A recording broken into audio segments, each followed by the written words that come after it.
Good evening, everyone. Welcome to the online session organized by Skillveda. At Skillveda, we empower your growth with expert-led learning that's flexible and tailored to you. From courses to workshop, we offer skill building opportunities to unlock your potential and boost your career. Partner with us to level up.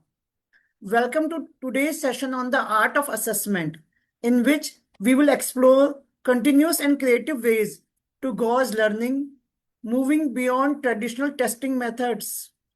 Discover practical strategies to make assessment a part of learning, not just a separate task. Let's extend a warm welcome to Ms. Sheetal Sharma, a CBSE resource person, educationist, and consultant. With her rich experience in education, she is all set to guide you through this exciting journey. Welcome, Ms. Sheetal. Good evening, 𝗥𝗘𝗗𝗚𝗡𝗦𝗙𝗏𝗔. Thank you very much for this warm welcome. A very good evening to everyone who've taken out their time on a Sunday afternoon and put their Sunday afternoon siesta on hold for this exciting webinar. We do see some participants have joined already, so I think I'm going to keep my chat box open up. And maybe we can get started, or 𝗥𝗘𝗗𝗚𝗏𝗔, do you want to wait for another 2-3 minutes for the rest? We can start. You can have a just intro All right. sort of thing. All right. Yeah. So, okay, this as 𝗥𝗘𝗗𝗏𝗔 has just introduced me, I've been a CBSE resource person, but more than just a resource person, I am a counselor at heart. So when we deal with students and we meet students, the one thing that gives them shivers is exams. How many of you agree that a lot of students are really scared of exams, and especially some particular subject, maths, maybe some particular subject like physics, in the primary classes, something which needs a lot of explanation like social sciences. How many of you would agree that this happens? How many of you have seen children talk in the class, be very active in the class, but when it comes to examination, they actually cannot perform? Can I see it in the chat box? You want to switch on your mics, videos, please, more than welcome to do that.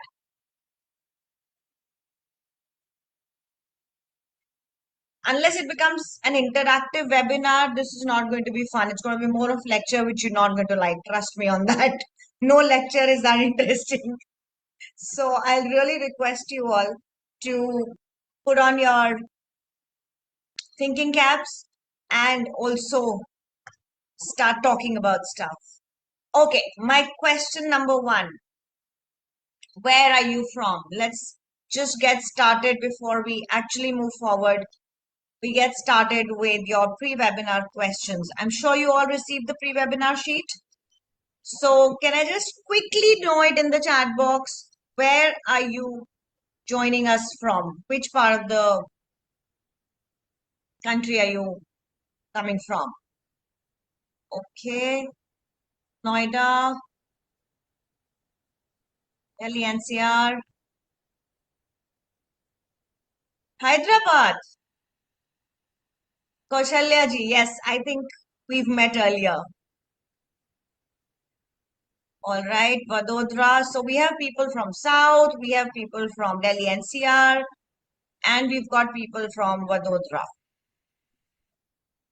Okay. Why I'm asking you this is that we want to make this entire webinar in a language which is understandable by everyone. Because if we switch to Hindi, which is definitely not the language which is the first language for everyone, but then English happens to be a common language for all. Tamil Nadu and Bihar as well. Excellent. Lovely. All right. Now, the next question that comes to me from comes to you from me is, what grades are you teaching? Are you teaching, or are you in the capacity of an academic coordinator, a freelancer, somebody who's a mentor? What capacity? What grades? What kind of subjects? First and second CBSE board. All right. So first and second Astha ma'am as a mother teacher. Counselor, mixed grades. Okay.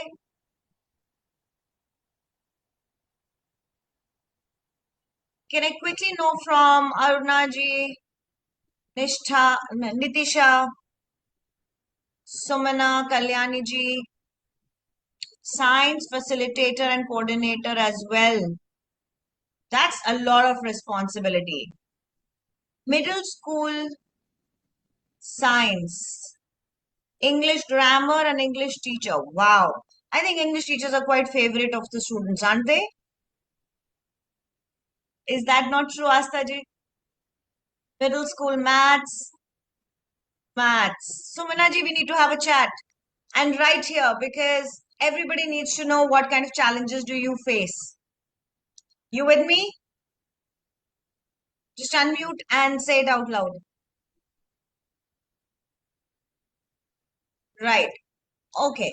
So now that I know in what capacity you're doing, but I still want to figure out some interesting ways for them to learn.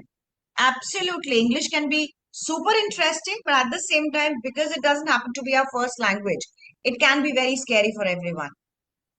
All right. So what kind of traditional assessments are you people used to taking right now? Why I'm asking this for everyone before we start is so that all of us know what page are we on. So quick answers. What kind of traditional assessments are you guys used to? Written tests, PPTs, paper and pen tests, okay?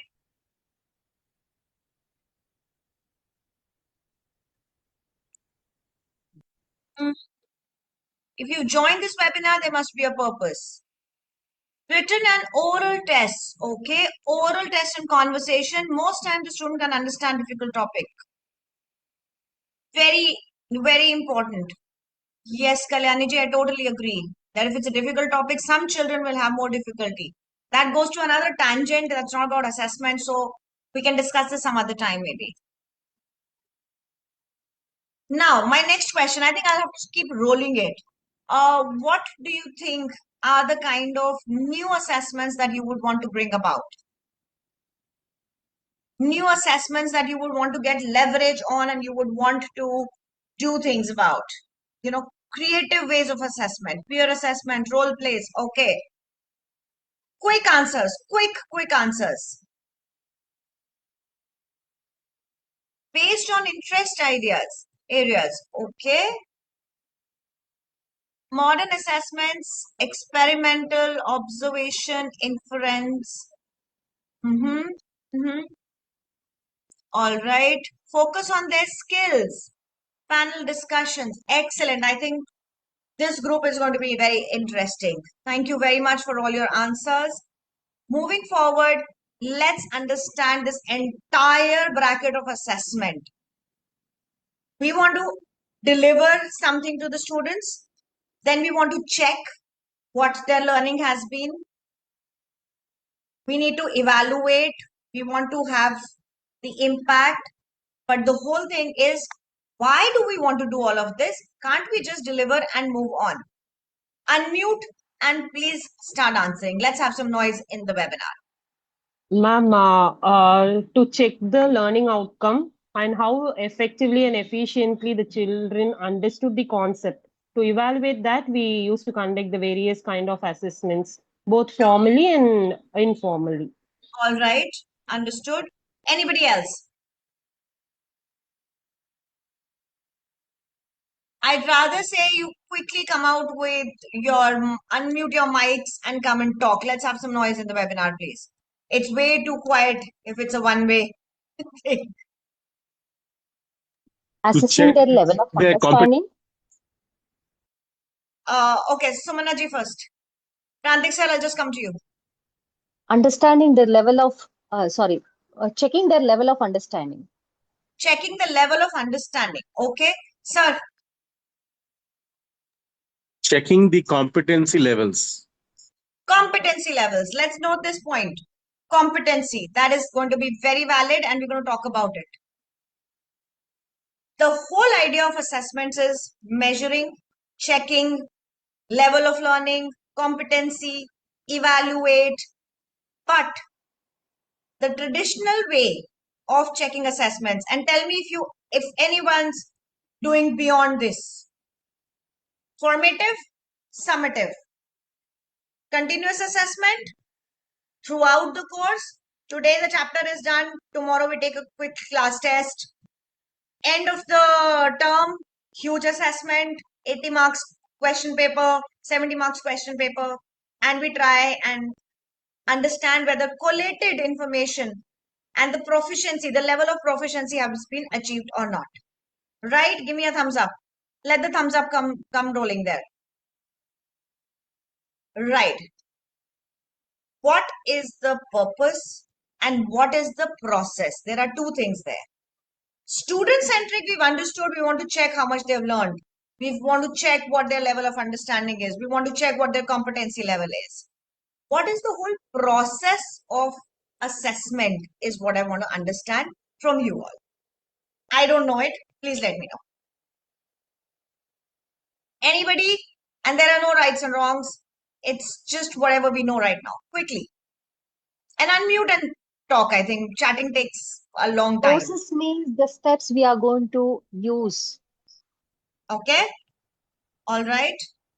Do we have a clear process in place in most schools?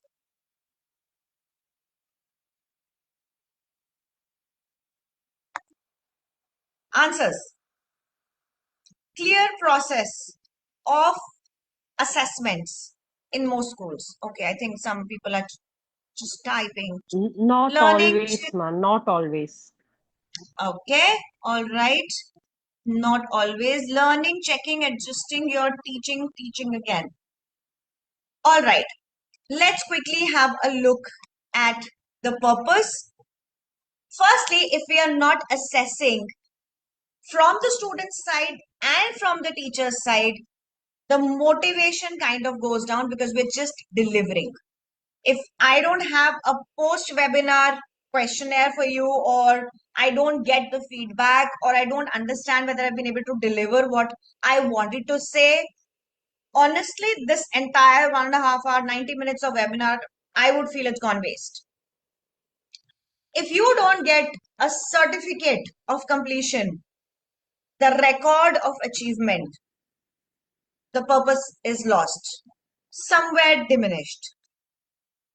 A lot of learning objectives, whether they are spot on or not, is the question, is the purpose.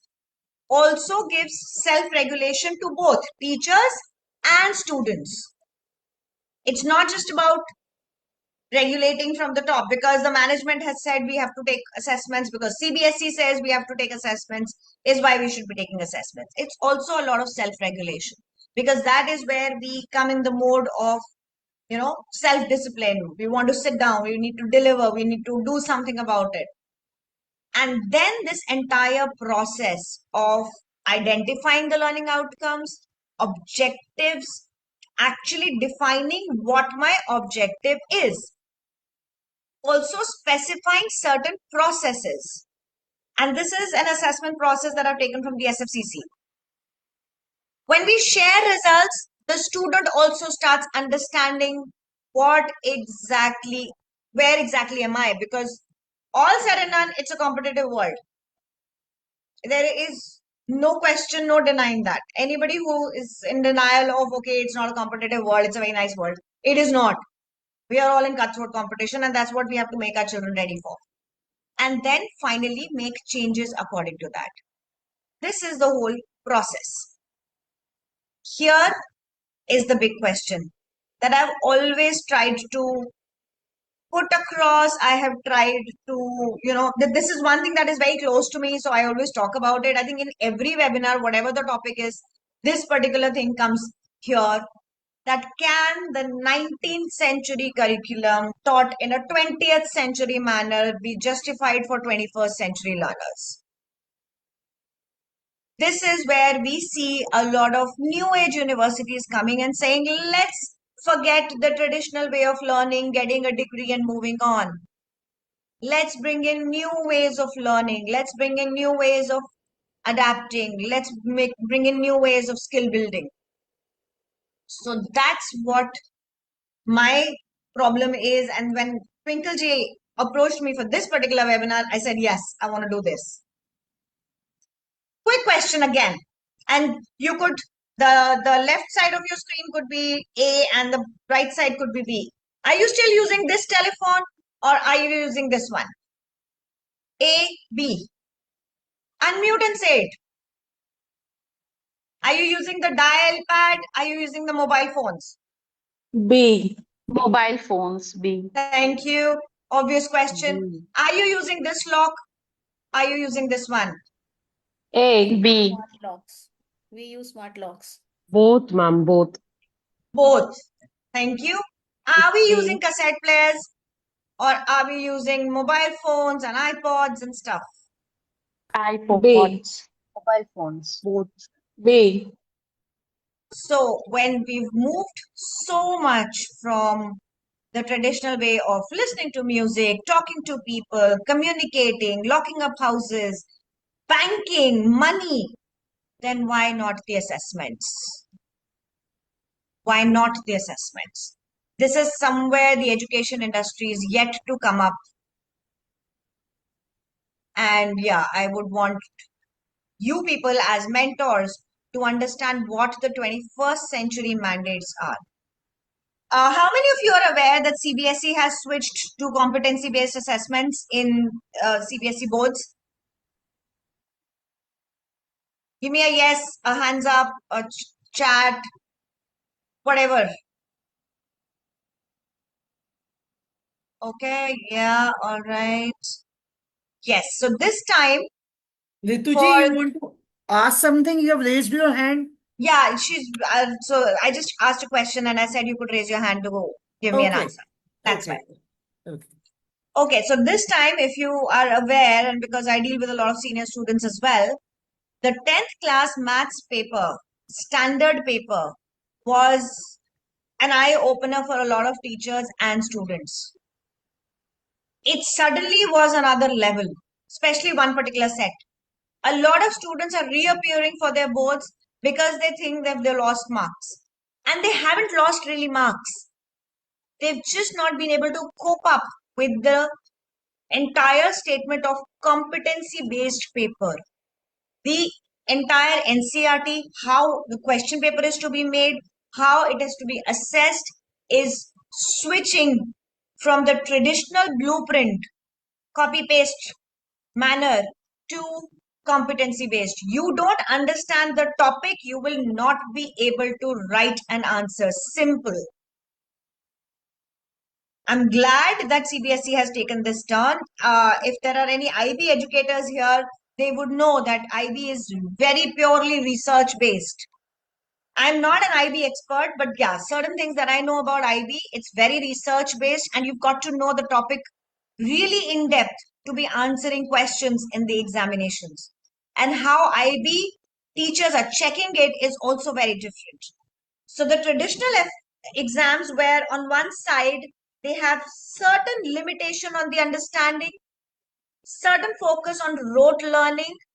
The new skills, the 21st century skills that are required are the C's. And these are just 3 of them that are written there, but there are more on, there are just so many of them. They need to have the communication built in, because if you're not being able to express what you're thinking, you are not getting anywhere. So this is where we have to bring in our assessments. Now, again, just to give you a fair contrast between the two, the creative assessments will go deeper into learning. The one word that I find here, and I've mentioned it here, is inclusive. Anybody to throw light on that? Rituji is a counselor. So yes, if by inclusion we here mean dealing with or including children with neurodivergent abilities, then I think inclusivity would mean adopting certain methods of assessment which are applicable or can be used by all children of all needs. can be used by all children of all needs, neurodivergent children. Also, inclusivity is about the social economic differences that the backgrounds that the children come from. Not every child comes from the same background. So let's have assessments which cater to every student, not just a particular kind of student. That, okay, this particular school is used to having this particular kind of population.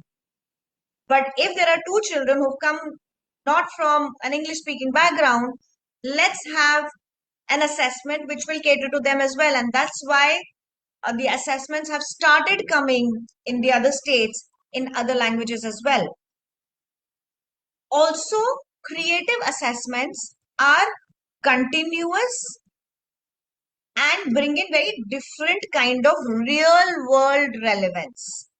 What could be the meaning of real world relevance? Anybody to answer? Ma'am, should be Application of applicable. knowledge. Whatever the concepts they learn, they should able to apply in the real life world, whatever they do in their real life, and to help whatever they have learned, they should able to apply to solve some problem which we are facing on every day, day-to-day life. For example, the pollution. So what causes pollution? What are all the effects? So regarding that, children will be taking survey, all these problem solving through real life based applications. Excellent. Very good example as well. Hanji Rituji, you would also raise your hand. Yeah, also, just to add on to my previous, the person who's spoken before me, Kausalya take ji. up real life problems and find solutions which are applicable in real life. So a direct application of the knowledge that you gain, academic knowledge. Superb, superb. So we are all on the same page in that case. I don't know if so you people have attended my earlier webinars also. I always say one thing that there is a huge void between industry and academia. When children go to the higher education institutions also, lot of industry people, and when I speak to parents who are recruiters and who are experts and who are, interviewing younger staff to be recruited, they say that what they've learned in the academic institutions is not something that we apply in real life. So there, the content, how you make it learn, and how you assess is important. And that's what the entire thing of real life assessments is. What actually assessment looks like traditionally is just about knowledge. What you know in there from the book, copy, paste. When I counsel students, and especially after 10th, I see two things. Of course, we see the interest and we go in depth into personality and everything. But we also see two things which are nowhere in the psychometric assessments. One is your innate aptitude. How well or how easily can you grasp a particular kind of aptitude, a particular kind of subject. The other is your CBSE aptitude. All right, your numerical aptitude has come out really well in the psychometric assessment. But are you able to understand the CBSE concepts and put them on paper? Because that is where we draw the line that, okay, would you be given the kind of subjects that you want to choose or not? That is where the assessments actually play an important role. So if you have a particular innate aptitude, why are you not being able to deliver it on paper? There's so many students right from childhood, and please let me know if you can share any case studies with us. Because we have a diverse group here, teachers of first and second, teachers of middle school, counselors. Can we have any case studies where the child displays amazing aptitude when they're conversing, when they're talking, and when they're behaving in the class, and when you're delivering a lecture? But when it comes to the exam, the child fails to score marks. Any cases? Yes, this happens. This often happens. Often happens. Like, can you, Ma'am, without taking names? Ma'am, I would like to share one experience regarding this assessment. In the school which I have worked before, in my previous school, we had multiple assessments where we used to conduct some kind of assessments as an activity-based assessment. So I Okay. have conducted shadow puppet show for the concept light, shadow, light object, and shadow. for that concept, the child was able to answer so well, and the child understood where he or she, used to place the object, and what happens when it moves closer towards the screen, and all those concepts child understood, and they were delivering so well, and they presented so well. And when the same question in a different format is asked in the exam with some case studies, children, the same child who have answered so well wasn't able to answer well in the exam, like My God. in framing the sentence. But I could understand. But the child, the amazing part is the child drew whatever he understood, whatever he have done during the puppet show in the paper, in the like a mind map. So that was really amazing when it comes no, to look into the paper and the performance of the child. The child was very well strong with the concept, but wasn't able to put it in the paper, since the child is also an inclusive child, ma'am. Understood. So he would get the leverage also. Thankfully, we are very open to children with divergent needs. So that's the whole idea. Assessment should actually reach the conceptual understanding, the application of that concept, and has to be mixed with creativity, with critical thinking, with a lot of reflection, with how you express your ideas. So it's like an iceberg, and that's why I wanted to put it here like this. It is an iceberg. So many people fail to see what's underneath. Just assess on the surface and we move forward, which happens to be very sad. So I'll give you a few examples of what kind of experiential methods can be used in the real world. And then we will move on to the activity. Please take note of these particular types. They are not going to be proper answers or examples, because I need the examples from you all. So a lot of experiential methods are coming in nowadays with a lot of simulations. Role plays has been happening. Thank you, Kausalya ji, for sharing the entire puppet show concept to us. Please don't take that as an example, but a lot of simulations like AR and VR simulations as well. A lot of videos are being played in the classes where children understand. So these are the kind of role plays and simulations we are talking about. Then we're talking about real life case studies. Thanks to the internet, thanks to the 16-inch screen that we all have in our hand, we have access to a lot of information than we ever had. Thanks to AI, we have access to how we use this information very quickly. We don't have to go about searching 20 sites. We have to just go on to one type of question and it gives us the answer. So real life situations, case studies is also another way of some kind of experiential method of learning. Then a lot of generative methods where you have an idea and you put it as a project. A lot of high school students are doing research projects nowadays. Research is not about doing a doctorate, go to PhD level, or go to master's, do a dissertation. No. Research projects are high school projects where a lot of children are doing surveys, doing analysis, putting up data, and this can start early on. How? I will stop there and I will need you all to start thinking on how we do it. Portfolio assessment. Rituji just mentioned in one of her answers that portfolio could be a very good tool to assess, to have a creative way of assessment. Portfolio is something that goes on over a period of time. So even CBSE has this very interesting credit-based marking system. The problem is that it has not been implemented yet in a lot of schools. In one of the schools that I was working, we had introduced this, and in the middle school and classes 6, 7 and 8, by the time it was January, they used to submit their portfolios and they would get an honor badge because of their portfolio. So some children who had a lot of certificates but did not submit a portfolio understood over 1 or 2 years that if I don't submit, I don't get the badge and I miss it. So documentation becomes very important. And that is something that is required in the real world. Then there is a very important C that we talk about in 21st century, that is collaboration. When you are doing things in groups, you are definitely in a happier space. You have a friend.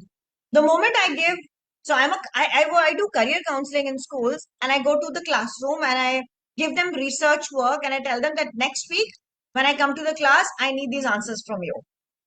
And the moment they have a group, which is their friends group, they are super happy to do it. That is the power of collaboration. Somebody knows something, and we collaborate. And that's what we're going to do today. It is not a one-way traffic that's going on. Sorry. So peer teaching, digital assessments, peer assessments. You love checking the other person's work. It is so much of happiness that you are in the assessor's place. Look at it from the student's point of view. That is something that comes up very importantly. And then a lot of reflective methods where you self-assess. You check yourself on what you've learned today. Have you been able to accomplish what you were sitting there for? That is a very important thing. And I've given you an outline, and I'm not giving you any more. So everybody has 5 minutes to think, design an assessment. You need not go the traditional way like we've just talked. We are reimagining assessment. I don't need a presentation. I just need you to switch on your video and talk. Let us know what creative assessment would you want to bring about to check the learning of your student. Just choose any topic, any grade, any number of students, inclusive, not inclusive, the very high scoring type, the low scoring type, the middle bracket, anything. Just 5 minutes and I've got the clock ticking. It's 4:32 by my phone, 4:37. We are back on the screen. Nobody's leaving the meeting though. So you all have 5 minutes and then we go about doing presentations. We need everyone to talk. Twinkle Ji, we're going to keep a watch on the clock so that we don't lose out on time. And they don't get extra time. Okay, fine. Yeah. What we are supposed to do? Sorry, I was That's somewhere okay. else. It's an activity. The learners have got it. So they're supposed to choose a topic, whatever grade, whatever kind of students, whatever topic, whatever subject. Okay. And they're Okay. supposed to design an assessment that would To be, check their learning. yes, to check their Okay. learning. So they're going to talk about it. So the next 10-15 minutes are going to be them talking. Okay. Okay.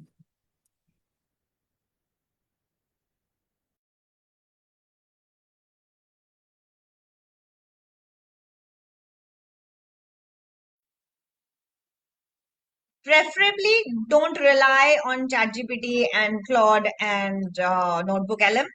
Preferably, but if you must, we are right now just concerned about the results. We want you to. Prantik ji is fan of your energy, Shital ji. I just want to tell something. Suppose I want to teach, and though I'm not a teacher, suppose I want to teach about the rivers of the world. Maybe a question like this: that which river of the world doesn't have a bridge on the top of it? Maybe this question will take them along, around the rivers of the world. Maybe. Absolutely. Absolutely. Thank you for sharing, sir. Your presence itself motivates us a lot. Thank you. Honored. Pleasure is mine. Thank you so much. The clock is ticking, and we want everybody back in the spot with their videos on. So if you want to do up your appearance, feel free. Any questions, please go ahead. If you want to ask any question regarding the same activity, please.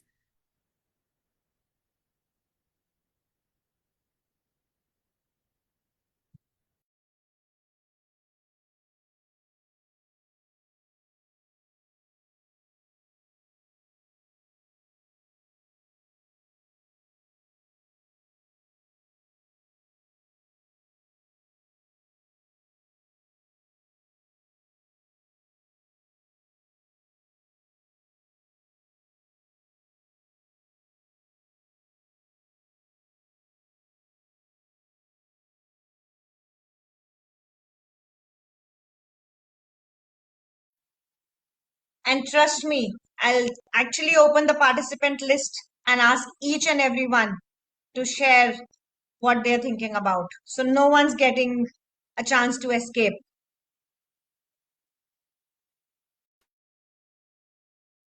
And we are not judging. So no judgments out there.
I think 5 minutes are over.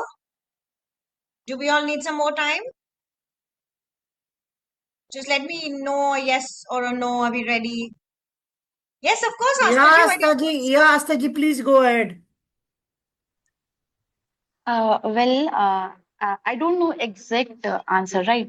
But I tried something on this assessment process. Now, uh, like in my previous class, I taught them story, The Tale of Two Mice, to the standard second students.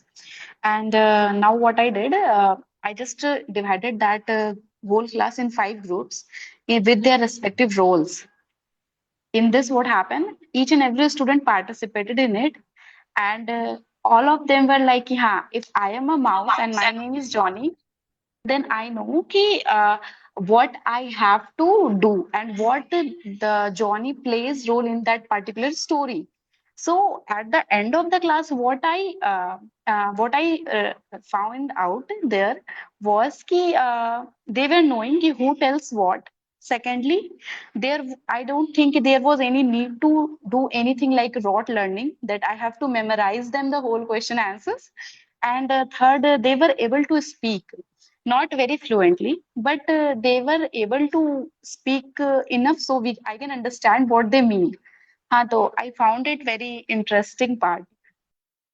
Excellent, Astaji. Thank you very much, because when you ask children to speak is when they will be able to communicate. They'll learn the skill of communication.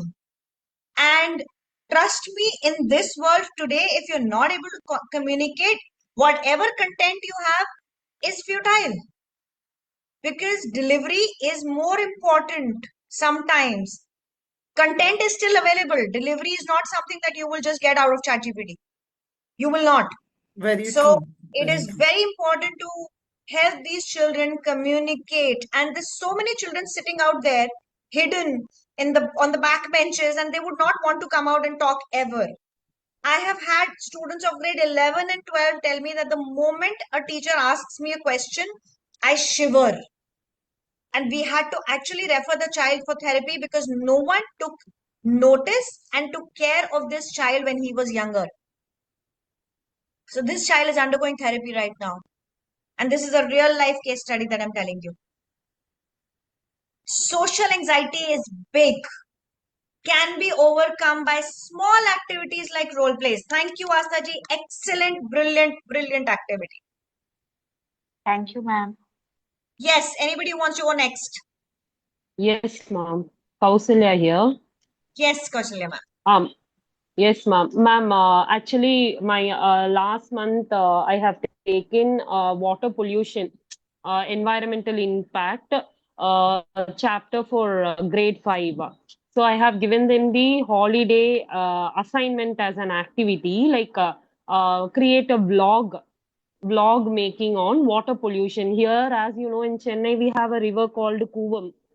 So how the river water got polluted, what is the history of that river and how it was and how it is right now.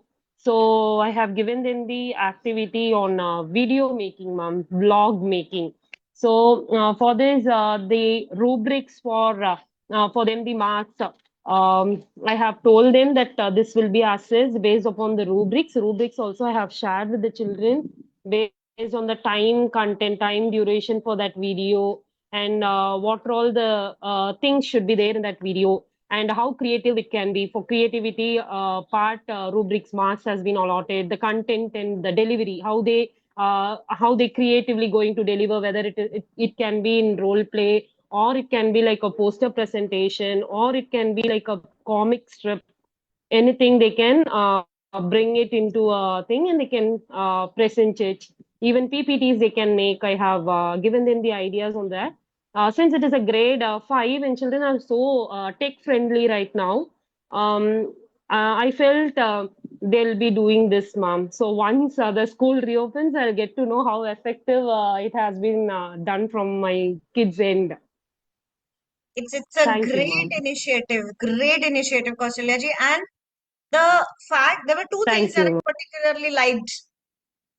There were two things that I particularly liked, and I really want you all to note about this. One was a word she said, rubrics. I've given them the rubrics that what I will be checking you on, what I will be marking you on. And the other is freedom to present. You can come up with anything. There is no set pattern because learning doesn't have a set pattern. So let the children express. I know that we have a lot of constraints when it comes to CBSE, and especially in senior classes.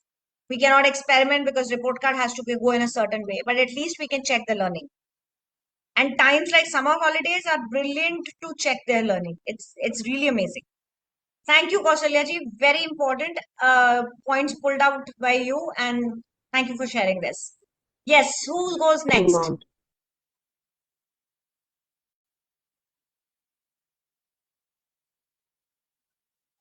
Kalyani ji, if you would be able to explain the potato battery, I would really be happy.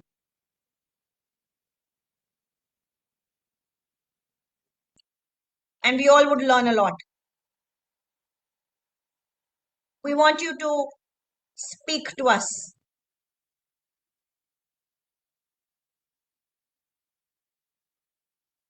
Okay, anybody else who's ready with the activity and assessment and can let us know? Karishma, Nitisha, Rituji, Sumana, Shweta, anybody?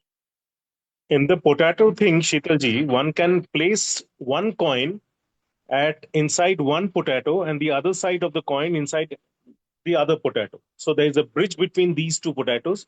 So these two potatoes are now connected. Now you can insert one end of the battery with an extensor in one potato and the other end in the other potato, and automatically the bulb will glow, or even the mobile will get charged.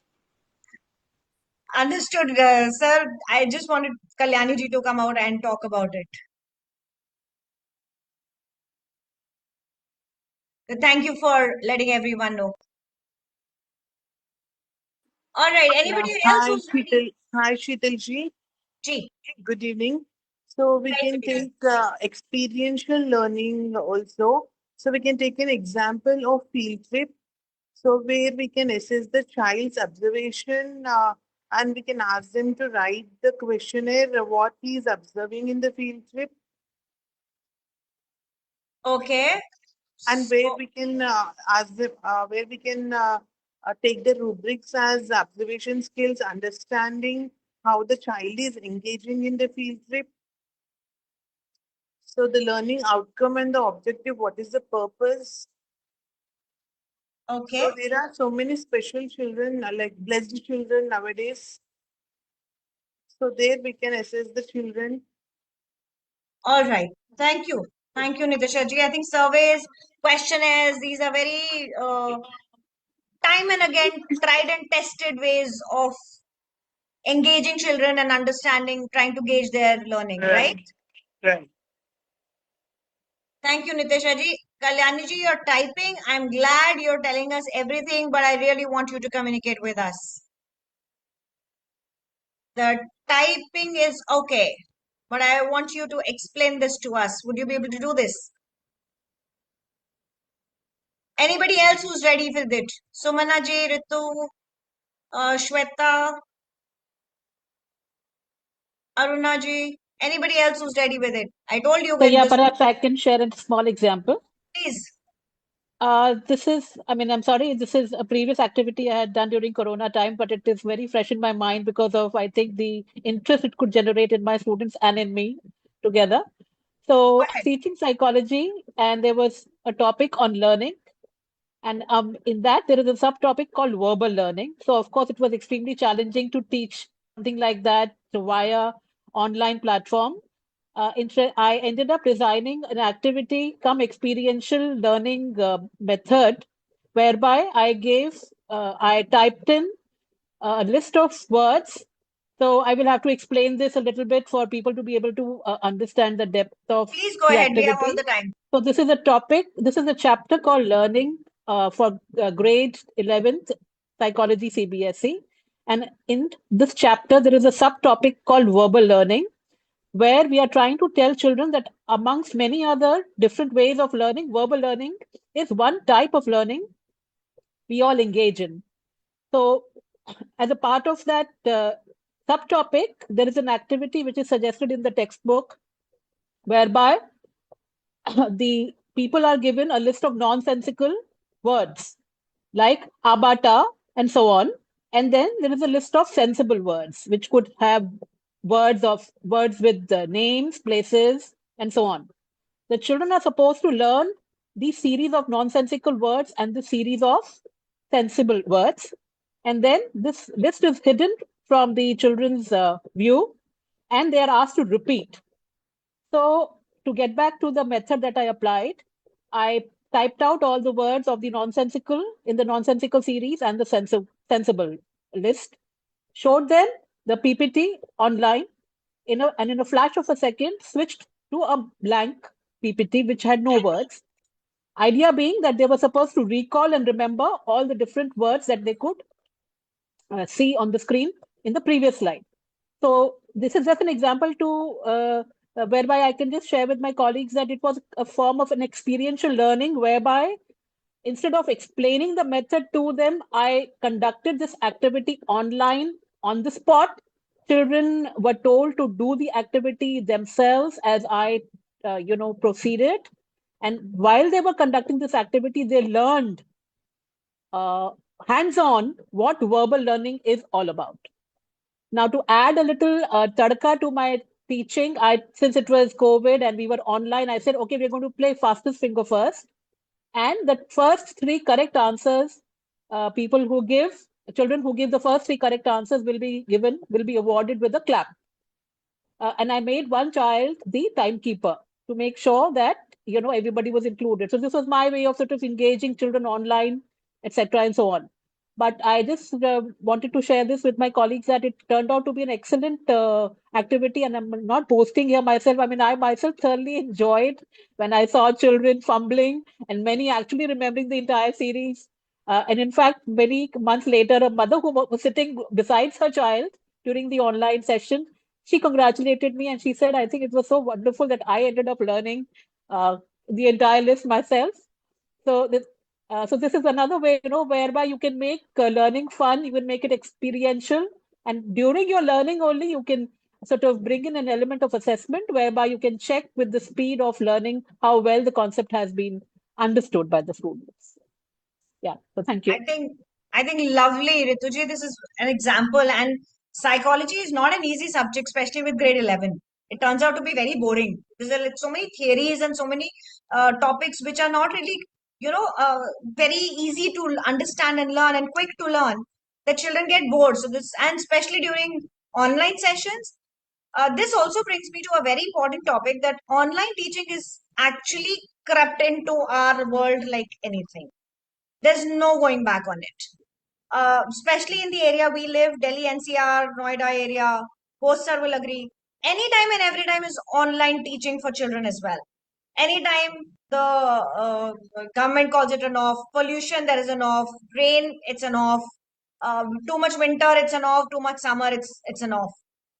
So we need to be ready with a lot of these kind of activities to engage our children online. Online engagement is next level.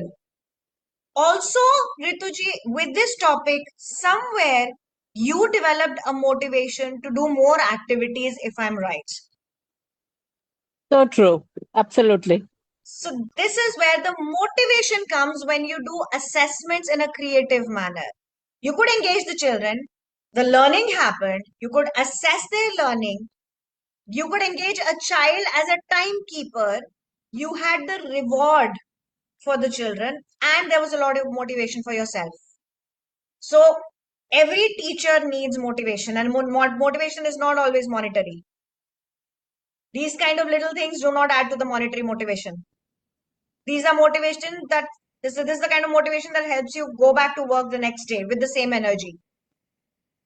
So please take this example and design your activity around it wherever you can. And that's why we are discussing these examples. Thank you, Rituji. Thank you very much for sharing this. Hanji, we still have Sumana ji, Sweta, and Bhuvaneshwari ji, Aruna. We still have you people to share. Excuse me, ma'am. Yes, May I? absolutely. Please, we are waiting. Yes, ma'am. I'm just going to discuss about one of the activities which we have done in the month of April. It was based on this World Heritage Day, and the activity was planned within 2 days. And the students were given so many tasks to come out to bring out their creativity. So what was the task the students were given? Like they have to prepare charts based on the activity, whatever monument they want to present.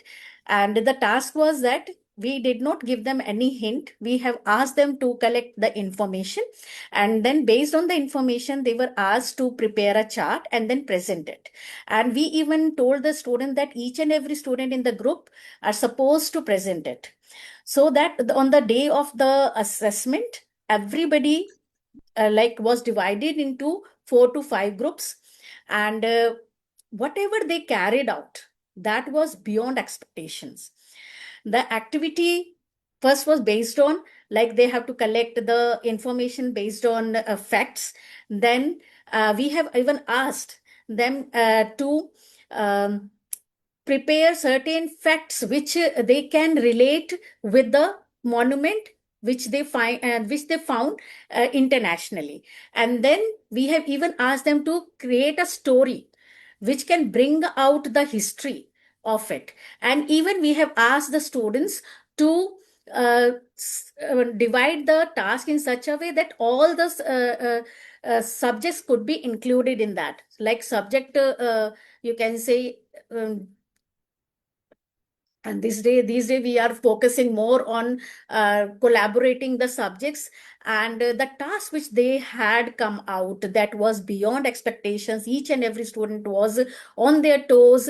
They surf the AI tools and everything, because we know that like the 11th hour they cannot we cannot ignore the students, or that they cannot use AI tools or anything. We have given them each and every freedom to bring out their task in such a way that it should be more creative and interesting. And that was really wonderful. I think it's a very good share with all of us, Arunaji. Thank you very much for sharing this, because there were two things that are highlighted in your entire activity. One is the interdisciplinary learning that you mentioned, that we're talking about learning across subjects. And I will relate almost everything with the child going out into the real world at the age of 17 or 18. Because that's what we are all aiming at, right? When he goes into the real world, he's a successful person. That's the aim. So when this child goes out in the real world, he is not studying any subject in isolation. Even the most traditional universities have come out with majors and minors, wherein a child who's doing finance will study psychology. So why do we restrict them at a younger age? Let's give them that exposure at such a young age. Excellent, lovely thing. And then again, the use of AI, the judicious, wise use of AI. So, Arunaji, if I'm right, you did not tell the children that, no, why did you use AI? You didn't have to use this. No, ma'am, we have given them full freedom to do that. Because Absolutely. nowadays you cannot restrict students not to use AI. They should be given Absolutely. exposure because that is the 21st century skills. Thank you. Thank you so much for Welcome, saying ma'am. that, because even during our short course of skill building, we had emphasized a lot on 21st century skills and using AI. AI is not the enemy. The not very judicious use of AI is. When you kill your creativity and you use AI, that is. So AI can be a very good tool for all of us. So thank you very much for sharing this, Arunaji. I think the other participants should note these two things again. So every person, every participant, when they're sharing some activity, is teaching us something, and that's the power of collaboration. So excellent. Thank you very much, Arunaji. Yes. Who goes next? Sumanaji and Sweta. And Bhuvneshwari ji. I think they are the people who have not been able to say anything till now. Karishma as well. Anybody who Good wants evening, to go ma'am. ahead? Yes, ma'am. Good evening, ma'am. Yes, Ma'am, good I evening. made a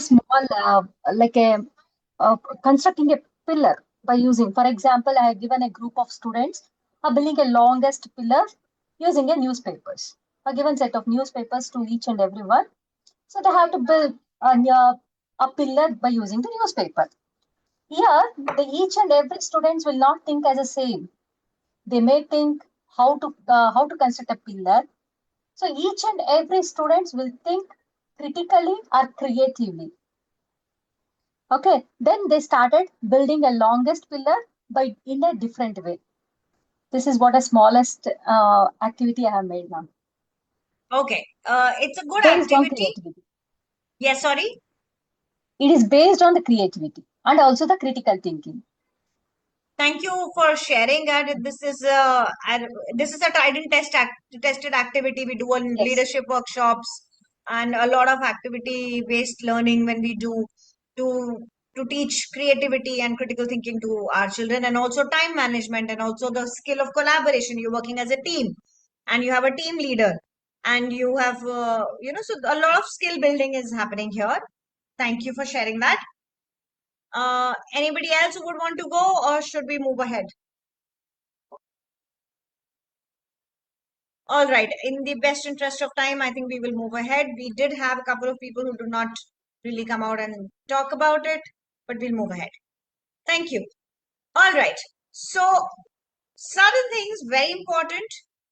Learning, assessment cannot go without a rubrics. As a 21st century assessment, and when we are here to reimagine the entire assessment, please put collaboration and creativity as the super important skills. Content is not going anywhere. Content, definitely you are checking. But what you're also trying to do is skill building. So presentation skills, communication, expression, voice modulation, writing skills, spellings. Spellings have gone for a toss with these children thanks to all the tech that we are using nowadays and the predictive dictionary in the mobile phones. Spellings have gone for a toss because the moment we type, our laptop tells us the spelling is wrong without even checking what we've typed. We quickly do an autocorrect. So these are things that are very important. Without a rubrics, please do not design any assessment. It's going to be super important to have a rubrics. As leaders, I think Kausalya ji is in the capacity of a leader. Ritu ji is a counselor, so I'm sure she's doing teachers training also. And we are hoping Bosa definitely is there to help us understand all of this from the perspective of a mentor or the faculty or the faculty which trains the teachers and stuff. Teachers are meant to bridge the gap. Here, the management has to help. So pitch in your ideas when they ask. Make sure there's teacher readiness. This is a super important thing. You are not ready for your class, for your assessment. You go blank out there, you're in a spot. Yes, there are time constraints and a huge constraint of standardization. I want to understand who all actually believes that there is a constraint of standardization and we are not able to implement as many creative things as we want to. Any answers for that?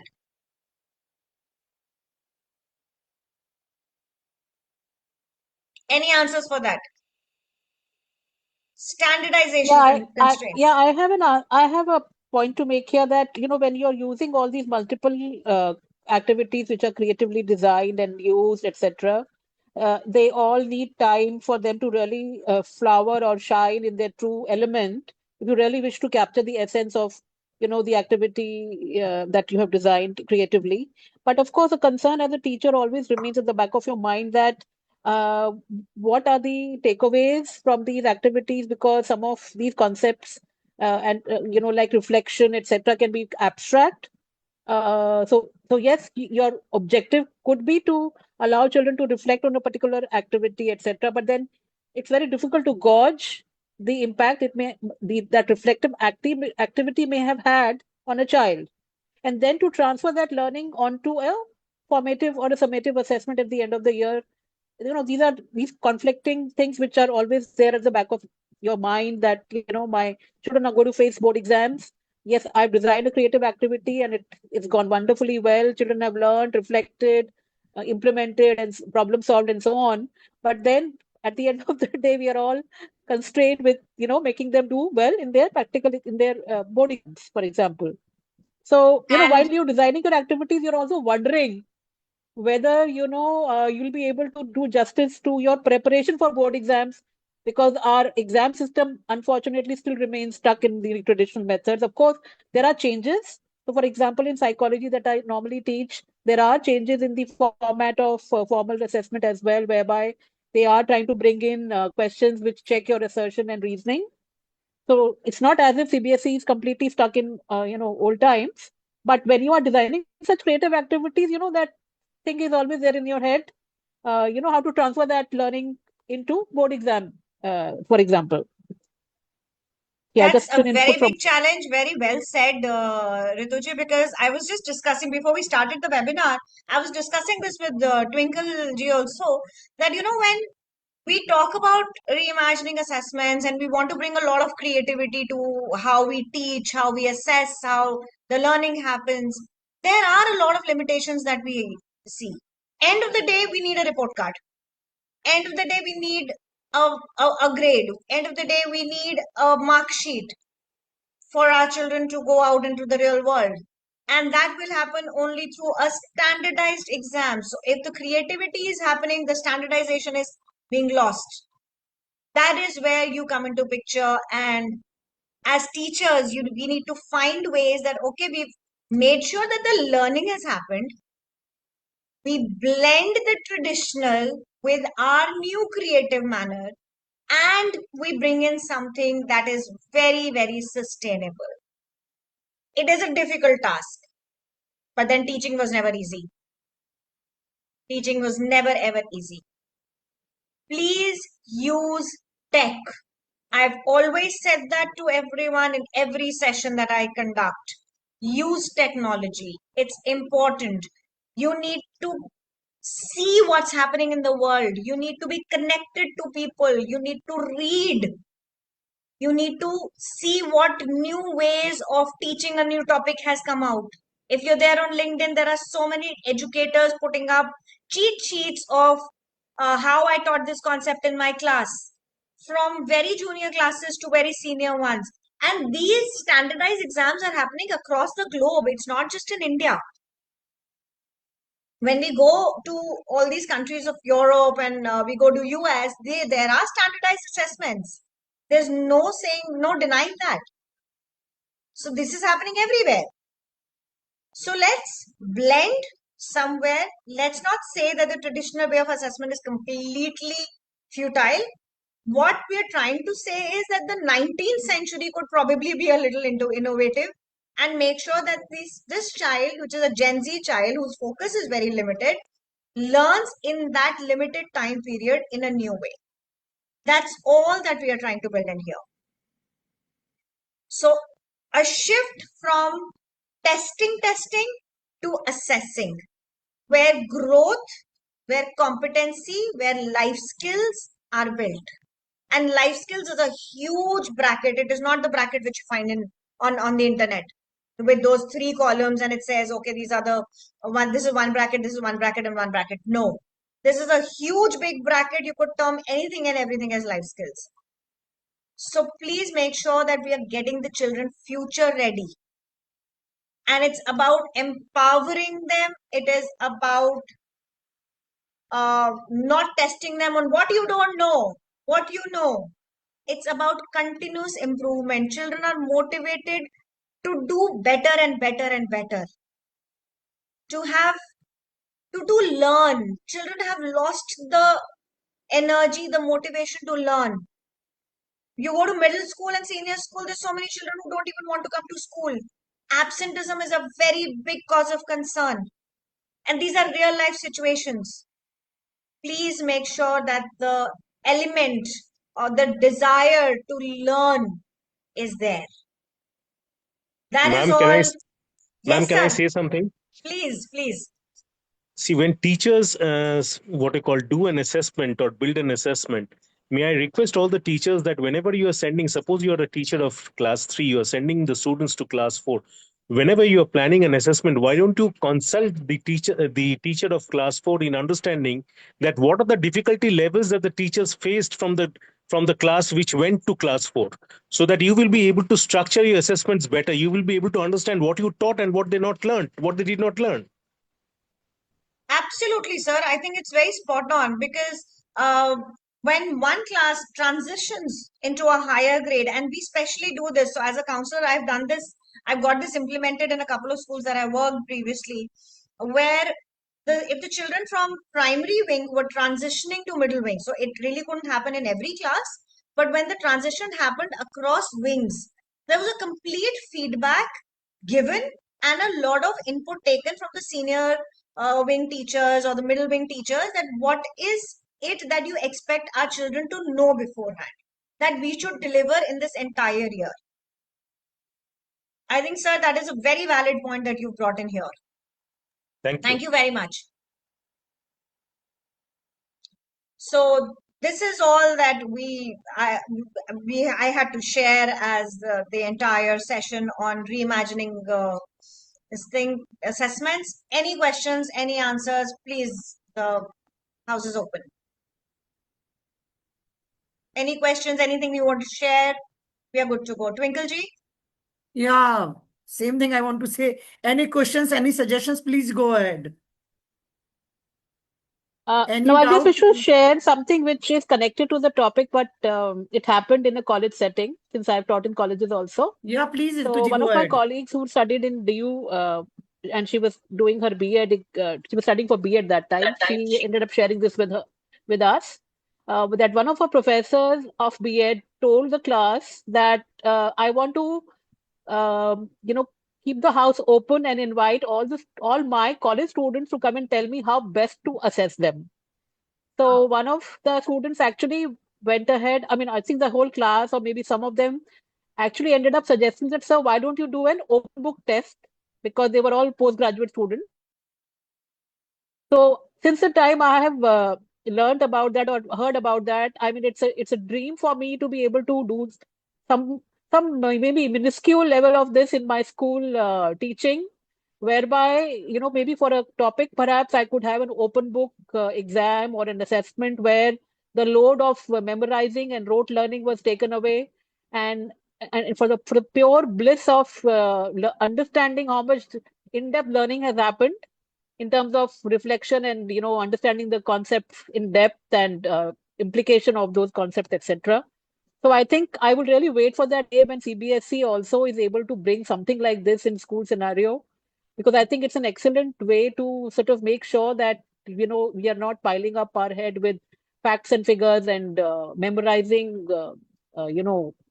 content, but actually taking it to the next level, whereby we are trying to understand the basics behind a particular, content that we are trying to teach, or maybe understanding the implication behind a particular concept. So yeah, just wanted to share this with the house. I think it's a Ma'am, very CBSE is coming up with open book format examinations very soon. Oh, that's lovely. That's lovely to hear. and also when we deal with a lot of children with special needs or children who are just generally not wanting to study, low on motivation.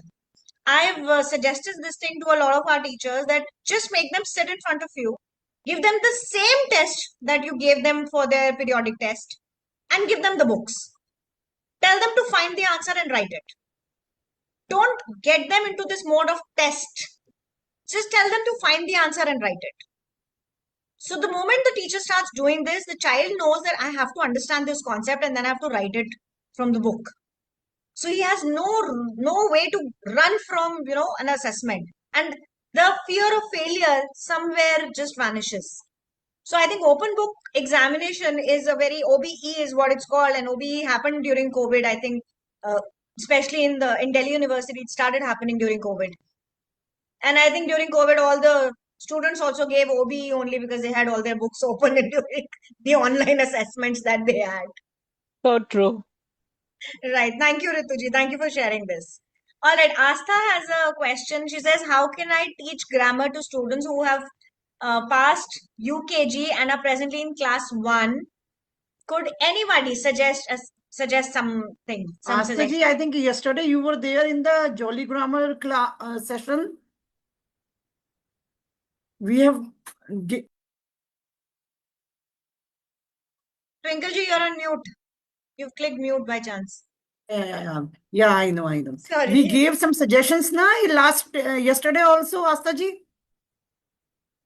Sheetal ji, you want to give suggestions? You can go ahead. Only way, no, not the only, the best way to understand and learn, and I'm not a grammar expert, but the best way to learn a language is to read, listen, and speak.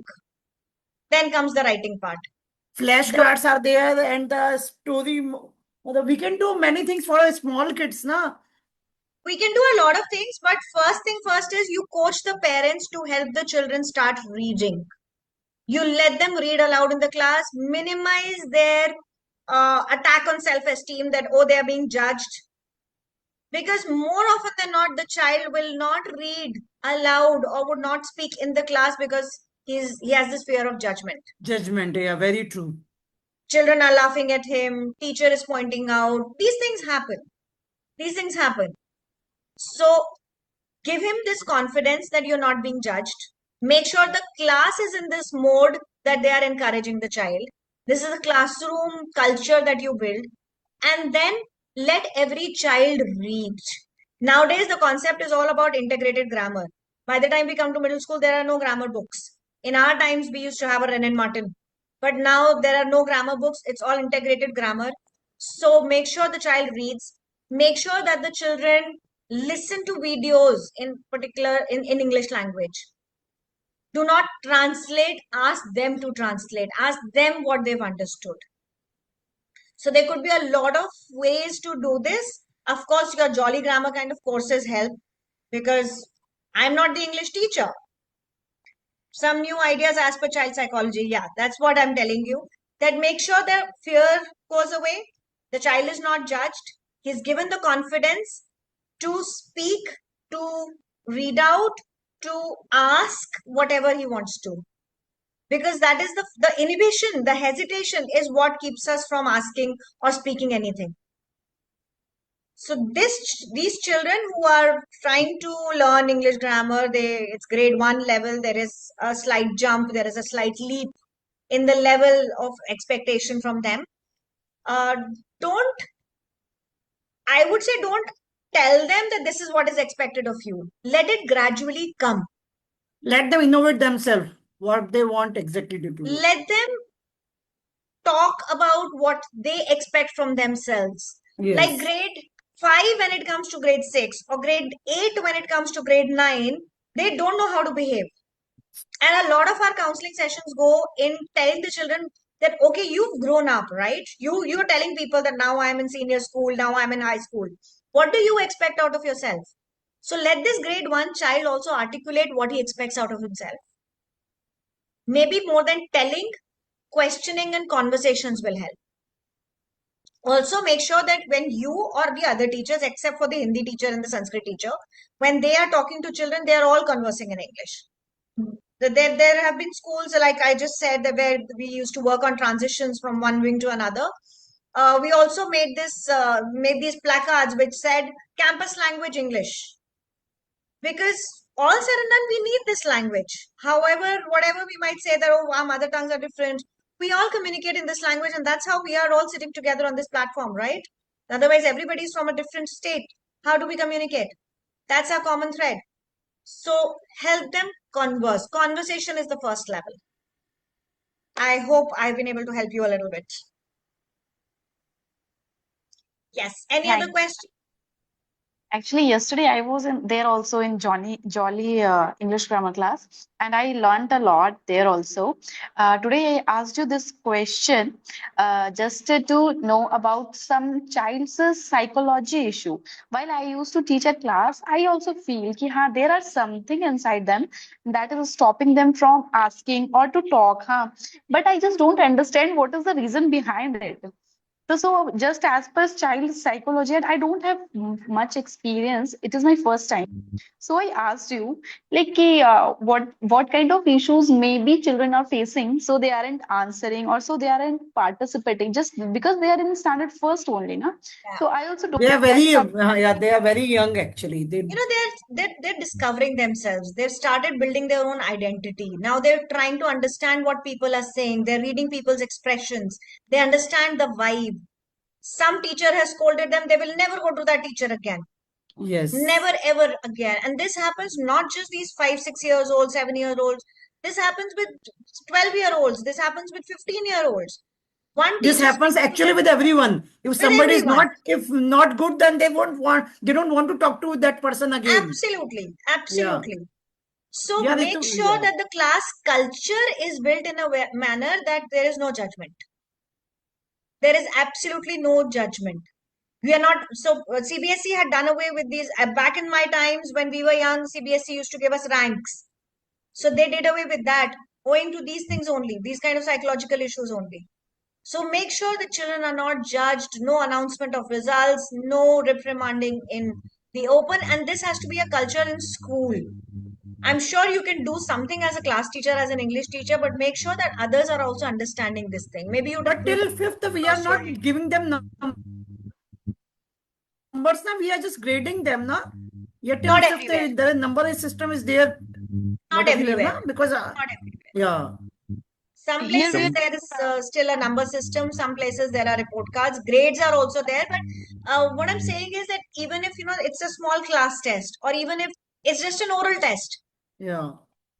we at least are able to encourage the comparison should be what the child was in the previous class to what the child is today. How much improvement is there from the previous Yes. one? The comparison should never be from another child. Or look at Yes, him, how he's definitely. doing. The whole class is doing well. Why aren't you? These kind of very small statements, which sound very casual, are very hurtful to the But children's it self. affects the child a lot. The Yes. self-esteem of children is very fragile. It's sitting right here, and it can break like this. So please, I hope I'm able to help. Otherwise, you can have my mail ID from Twinkle Ma'am, and we can always connect. If you have a specific case that you would want to discuss, I can always help you out. That Okay, is ma'am. another Thank you. point. That is another point, ma'am, which I would like to mention over here, since you are Sure. talking about assessments. As a child up till class 5 considers their teacher as gods. Even if True. the teacher tells that the sun rises in the west, no power on earth can make the child understand that the sun rises in the east. But That's what very true. happens?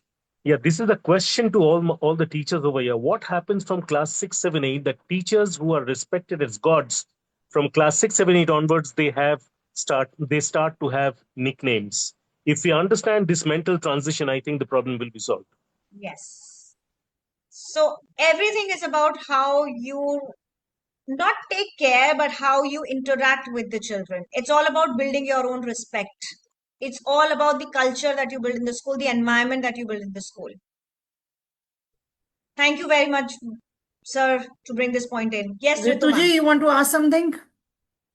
No, I just wish to remark on the comment made by Mr. Bose, I think before me, that, sir, I also struggle a lot when I'm dealing with children, you know.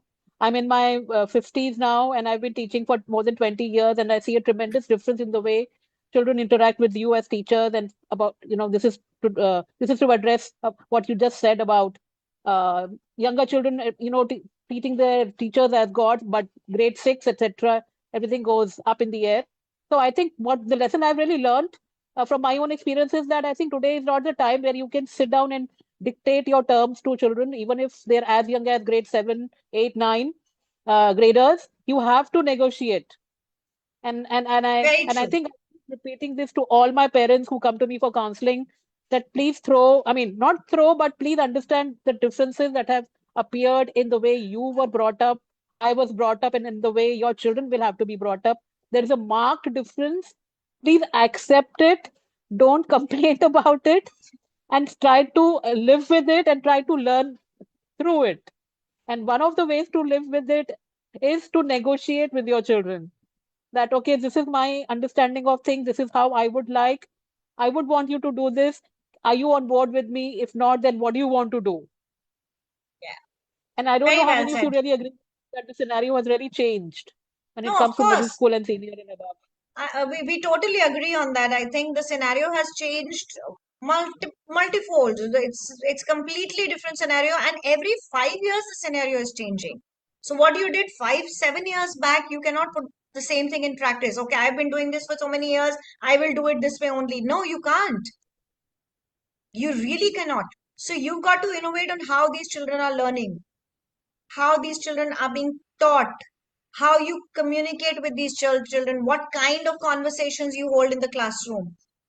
Utilize your classroom teaching, the class teacher periods, the zero periods. Utilize this to connect with your children. The moment you connect with your children, the child is yours, whatever age group. Whatever age group. Even a 12th grader will listen to you, and probably not to anybody else, if you connect with him. So the bottom line is how you connect. Very true. Any other questions? Any other questions? I think we are done with the questions, Sheetalji. All right. Thank you very much, Thank you. everyone, for giving me a chance to deliver and whatever little knowledge and information I had to share. Twinkleji, thank you very much for giving us this platform to connect with such brilliant minds. Trust me, every time I take a session, I take a lot of learning back. It's mutual learning, actually. The learning is always mutual. It is. It always is. Yeah. And Thank your you, platform is very good for this. Thank you. Thank you to you also happy for Mother's such Day. information. Happy Mother's Day to all the teachers over here also. Thank you. Thank you, sir. Thank you very much. Thank you, Sheetalji, for such an informative session. I hope we will get some insights from this session. And we will be sharing the notes in the group. Any questions, anything, please go ahead. We will answer in the group also if you have any queries. And certificates also will be given in the group itself. Thank you, everyone. Thank you, Sheetalji, for your time and efforts. Thank you so much. Thanks a lot. Thank you, Sheetal. Thank you, everybody. Great connecting with all of you. Same here. Same here.